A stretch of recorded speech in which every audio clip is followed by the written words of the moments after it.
السلام عليكم soo dhawaada asxaabta Ramadaan Kariim. Waxaan maanta inoo soo gudbinayaa casharo runtii inta aynu ku jirno bisha Ramadaan aynu u baahanahay in aynu meel kale waxba ka eegin laakiin si aynu isla wadaagno hadalka kiisa khayrka leh.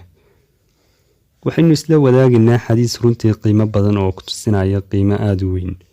xadiiskan wuxuu sheegayaa ama uu ina farayaa in aynu shan ka faa'iideysano inta aanay shan inoogu iman. yacni ka faa'iideyso shan qodob intaanay shan qodob oo kale kugu iman.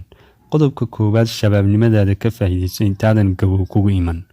qofka marka uu dhalinyarada yahay wuxuu haystaa fursado iyo waqtiyo badan oo aakhiro lagu weydiin doono waxaad ku bixisay.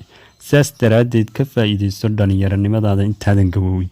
qodobka labaad caafimaadkaaga ka faa'iideyso intaadan bukoon.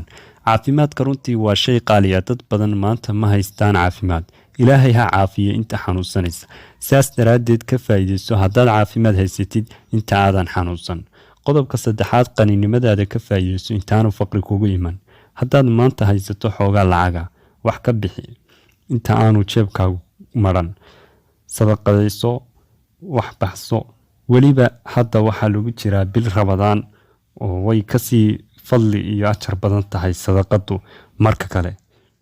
qodobka afaraad firaaqadaada ka faa'iideyso intaanan mashquulin.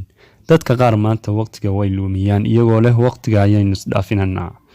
laakiin ogow maalin dhow wuxuu odhanayaa qofkaasi yaa jaanisku siiya aad wax ku qabatid.